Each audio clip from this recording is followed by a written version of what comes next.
วัสดีค่ะวันนี้เราจะพาไปดูสถานที่ท่องเที่ยวที่เรียกว่าทะเลเดซีหรือทะเลมรณะค่ะทะเลเดซีหรือทะเลมรณะอยู่ระหว่างเทือกเขายูเดียที่ด้านเหนือ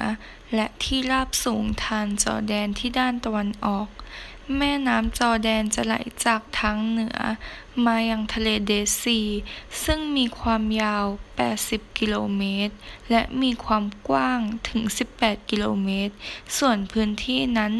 1,020 ตารางกิโลเมตรทะเลเดซีอยู่ในเขตทะเลทรายน้ำเค็มมีฝนตกน้อยและไม่สม่ำเสมอปีหนึ่งราว65มิลลิเมตรเหตุที่เรียกว่าทะเลเดซีเพราะทะเลสาบนี้ไม่มีทางออกสู่ทะเลแห่งอื่นเลย